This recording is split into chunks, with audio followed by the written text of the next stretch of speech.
We're following right now. A United States official tells CNN the U.S. military has carried out strikes on multiple Houthi targets in Yemen. I want to bring in our team for more information. And Oren Liebermann, you're joining us from the Pentagon. Let's get the latest from you first. This is a big deal if the U.S. is attacking targets inside Yemen. The Houthis are, of course, backed by Iran. This war could be escalating big time.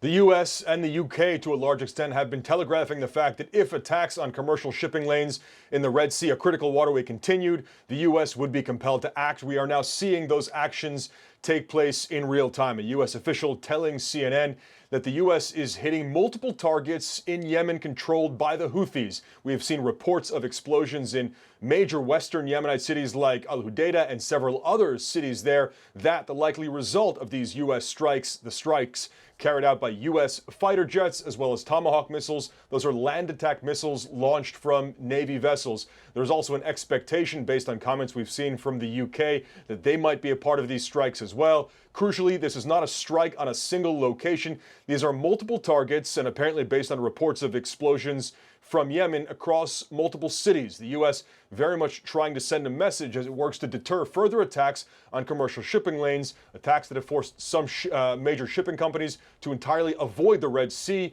adding thousands of miles to shipping routes. It is because of this threat to shipping that the U.S. set up Operation Prosperity Guardian with more than 20 other countries to defend the shipping lanes, but that was purely defensive. This is an offensive operation targeting the Houthis in Yemen. The Houthis had vowed that they would respond to any sort of U.S. aggression with an even greater response. We saw them just on Tuesday launch 21 drones and missiles that were intercepted by U.S.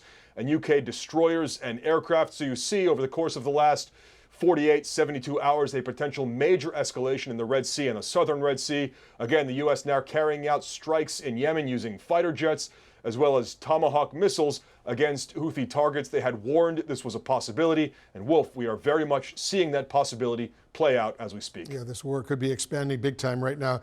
MJ Lee, you're over at the White House for us. Has the White House said anything about this latest development?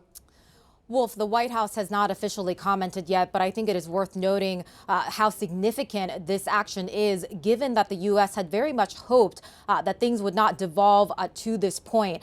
This has been a huge priority for the administration to essentially try to keep things in the Middle East contained and not have a broader regional conflict, given the existing volatility in the region. It has also been a priority for the administration to not disturb the current truce in the Yemen civil war. Now, this action that we are now reporting out of the Pentagon clearly signals that the situation in the Red Sea had become completely intolerable for the U.S. and its allies. And we did see a bit of a turning point last week when a U.S. official said, following the weeks and weeks of provocations and the attacks from the Houthis in the Red Sea on these shipping vessels, that they were essentially giving the last warning, that there would not be another warning. And so given that we have seen these attacks and these provocations continue, in some ways, we were very much preparing for a different kind of response from the U.S. and its allies. Again, we haven't gotten an official word from the White House, but Wolf, as Oren was saying, given the significance of this kind of action by the U.S. In Yemen, we should expect to hear from the president in some way tonight. Wolf. Yeah, very significant development indeed. Colonel Leighton, you're our military analyst. These strikes certainly do carry a real risk of escalation right now. Give us your reaction. Yeah, well, the big situation here with these strikes is that, first of all, they are going to hit some of the targets. As Oren mentioned, Hudaydah, the main port in western Yemen, is a highly likely target. There are a lot of anti-aircraft and anti-ship missiles that are located in that area. As far as the escalation, the possibilities of escalation are concerned, what can happen here is that the Houthis are going to respond first to the ships, the U.S. ships and British ships in the Red Sea. Then they could possibly target installations in Saudi Arabia. That could very much inflame tensions throughout the southern Arabian Peninsula at this particular point. So I think we're going to see some major activity in the next 24 hours or so. Yeah, I think you're absolutely right. Oren, I know the U.S. had sought to avoid this escalation, this development, but it's clearly happening as we speak right now. And I know the U.S. was prepared for this. There's a U.S. aircraft carrier battle group not too far away, right? Correct. The USS Dwight D. Eisenhower is, I believe, at this point in the Red Sea, if not very close by. There are some 4 U.S. destroyers in the Red Sea. There's a British destroyer there as well.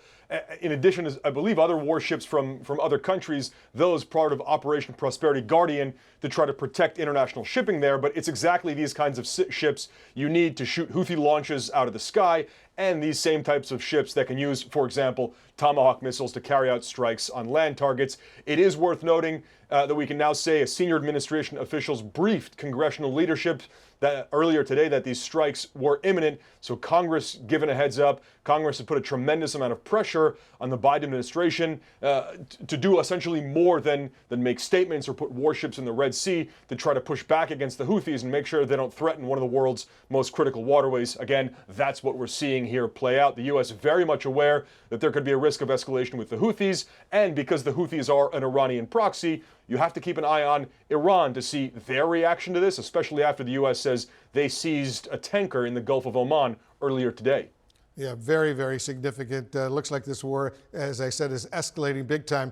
And Colonel Layton, as you know, this aircraft carrier battle group has a lot of warplanes ready to go if given the order. What do you think? How likely is this next step going to be taking place? I think it's highly likely, Wolf, and I think the warplanes that you mentioned, primarily FA-18 fighters on board the USS Dwight D. Eisenhower, they are going to be used to strike targets that are more complex than what you would normally strike with a Tomahawk missile. Some of the areas that they might strike would include radar installations.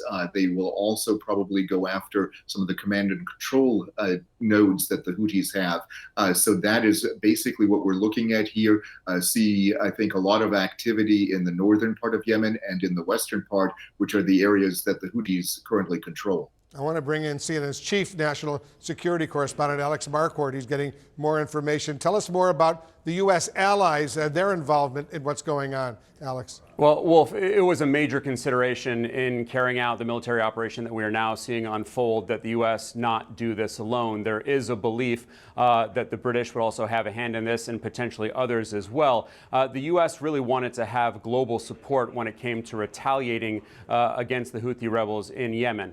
You have this coalition of 22 countries, Operation Prosperity Guardian, that was set up late last year in order to protect ships in the Red Sea. And then just last week, the U.S. and other countries warning of consequences to the Houthis if they continue to carry out attacks against commercial shipping in the Red Sea. That was a warning that was issued by the White House alongside 11 other countries. Wolf, there was a real sense that this was imminent as soon as that statement was put out. A senior administration official saying that there would not be another warning.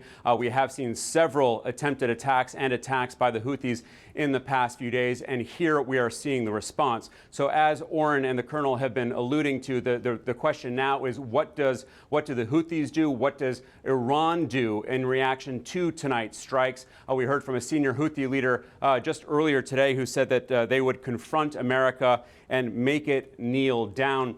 I've been told by numerous U.S. officials that it is clear that Iran's hand is clear in all of these operations and attacks that the Houthis carry out. So, of course, there's a real concern over what Iran will do here. I will tell you, the U.S. officials don't think that Iran necessarily wants to escalate and open up any kind of full-scale war or major front with Iran, but they're certainly eager to stir the pot. So what we're seeing here now is an attempt to de-escalate the situation, essentially give the Houthis a bloody nose and give them a message to back down and stop carrying out these operations in the Red Sea, Wolf. You know, I'm just curious, Oren, you're there at the Pentagon. Clearly an operation like this would have been planned for some time. You don't just go ahead and expand this war. And it comes as the Defense Secretary, Lloyd Austin, is apparently still in the hospital. Update us on that and the connection, if any, to what's going on. He very much remains in the hospital at this point. Secretary of Defense Lloyd Austin has been there since January 1st.